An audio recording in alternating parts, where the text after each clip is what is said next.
when most people lose fat, they also lose a lot of muscle, which is a huge problem because the dream outcome for most people isn't necessarily to just lose weight or burn fat. It's actually to improve their body composition, which essentially boils down to reducing body fat while also increasing muscle mass.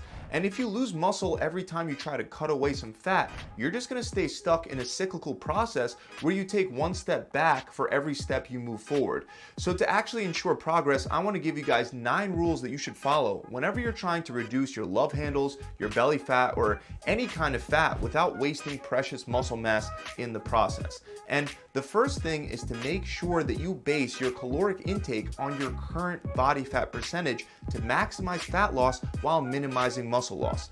This is so important because the less body fat you carry, the more prone you are to muscle loss. On the other hand, if you have a high body fat percentage, you can diet much more aggressively without risking muscle loss. This is because there's more stored energy available for your body to tap into and use as fuel when you're overweight or when you have a high body fat percentage. So your body doesn't need to break down precious muscle tissue to get that fuel. So based on the scientific data, here's how I would set up your caloric deficit as a function of your body fat percentage. As you can see on the table on the screen, it shows us that if you happen to be a man with an average body fat percentage of 15 to 21%, you can reduce your calories by 20 to 30% from maintenance without risking too much muscle loss. On the other hand, if you're a man with a body fat percentage that's greater than 26%, you can literally reduce your calories by 40 to 50% without risking excessive muscle loss. The easiest way to figure out approximately what level your body fat percentage is right now would be by looking on the screen and choosing the range that looks most similar to your current body. And to easily figure out your maintenance calories, you can just Google a macro calculator or you can click the link in the description below.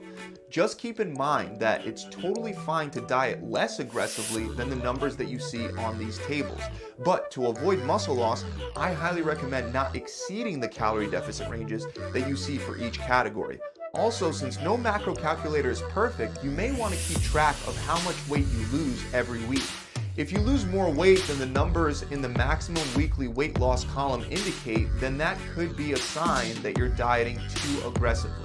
The next super important rule to follow is to maintain your training intensity as you cut down.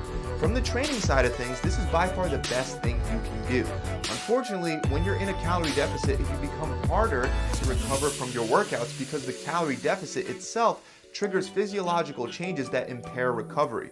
For example, you'll experience a reduction in testosterone and IGF-1 production along with a simultaneous increase in cortisol.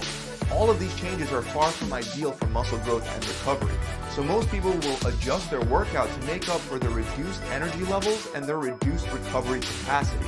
The big problem is that usually people do this by reducing their training intensity. In other words, by reducing the amount of weight that they lift. And that's a huge mistake because there is a very close correlation between strength and muscle mass, which means your ability to maintain muscle while you cut is very closely related to your ability to maintain your strength levels while you cut.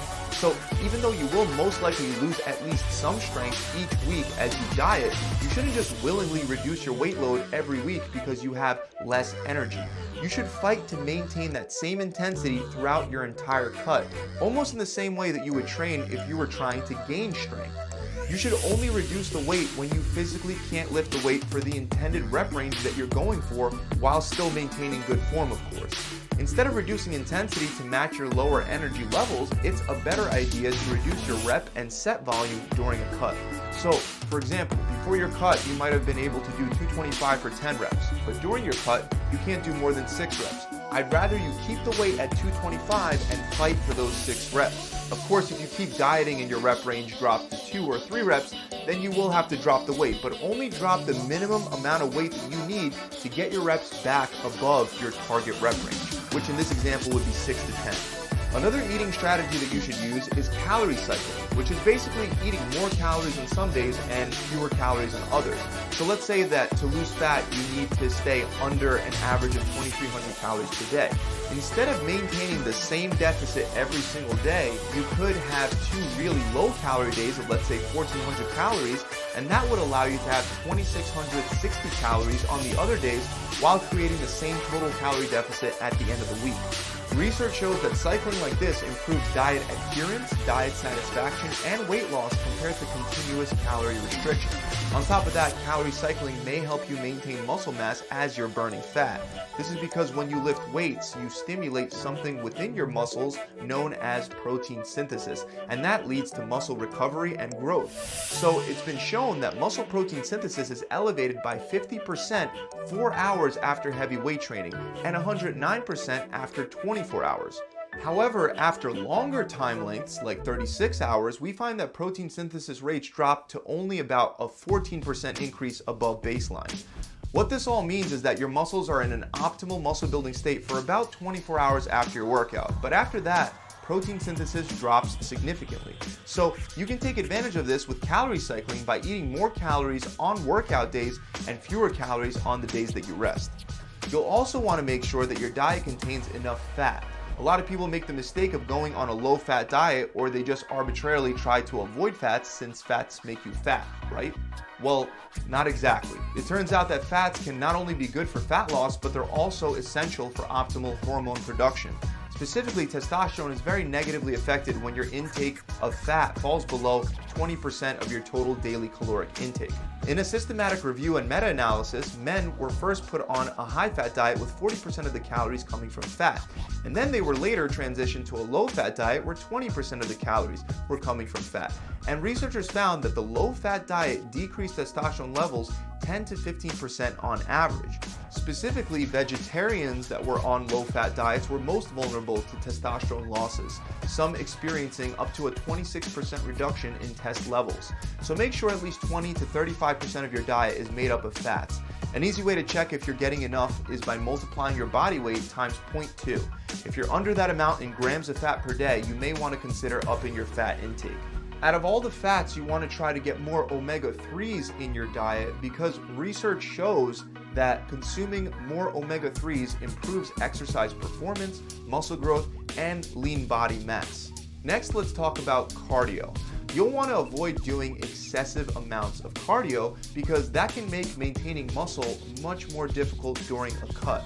I already mentioned that maintaining your strength levels throughout a cut is one of the best things that you can do to maintain muscle mass. If you're already in an energy deficit and then you're also overdoing it with cardio, it's going to make it even harder to be fully recovered for each of your strength training workouts. This is actually something known as the interference effect, and it's been shown in a meta-analysis to reduce muscle growth effect size by up to 39%. That's why many times it's better to perform low-intensity cardio when you're cutting down, like brisk walking instead of running. The walking most likely won't interfere with your weight training as much as the running. It's also a known fact that cardio decreases mTOR, which is essential for muscle growth, and it increases AMPK, which is catabolic, meaning it's bad for muscle growth. So when trying to burn extra calories, it's almost always better to look closer at your diet rather than doing more and more cardio. The next important tip is to either limit the amount of alcohol you drink or avoid it altogether. This is because alcohol impairs fat loss and also leads to muscle wasting. For example, research shows that as acetate enters your blood, fat burning is highly suppressed, which causes most of the fatty acids in your blood to be stored as fat. Combine that with the fact that you're more likely to eat high-fat processed foods after a few drinks. Also, if acetate isn't used for energy soon after you drink, it can be converted into fat, which is another reason why alcohol has such a high potential to make you gain fat. From a muscle maintenance perspective, alcohol is detrimental because it impairs protein synthesis. One study found that 9 servings of alcohol post-workout decreased protein synthesis rates by 24%. The scientists mentioned that alcohol suppresses the anabolic or muscle-building response in skeletal muscle, and that could make recovery and adaptation to training much more difficult. Next, make sure that you get enough fiber and protein because doing so will help you burn fat and preserve muscle. Both protein and fiber help increase the feelings of fullness, and without eating enough protein during a cut, you will absolutely lose muscle mass. So make sure that you're getting at least 0.8 grams of protein per pound of body weight. Fiber is not only good for your health and body composition, but it's also highly satiating. Research shows that for every 14 extra grams of fiber that people consume, food intake tends to reduce by around 10%. This is because fiber has the unique ability of prolonging fullness by slowing down digestion, and once the food enters the large intestine, fiber begins to ferment, leading to the production of short-chain fatty acids, which is a type of fat that enhances fullness. So, assuming you don't have any digestive issues, it seems to be ideal to aim for at least 30 to 38 grams of fiber per day as a man and 21 to 25 grams of fiber as a woman. While that might sound like a lot, it's actually not that much compared to the amount of fiber that humans have evolved to eat. For example, scientists estimate Australian Aboriginals ate between 40 to 80 grams of fiber per day, and other hunter and gatherer groups in northern parts of Mexico would consume up to 225 grams of fiber per day. So it's definitely doable to get at least 38 grams of fiber per day, especially if you're eating lots of vegetables. Now, since protein is so important, a super easy tip is to eat a high protein breakfast like eggs every day. And when I say breakfast, if you're intermittent fasting, your breakfast will literally be whenever it is that you break your fast. The evidence shows that eggs are excellent for burning fat while preventing muscle loss.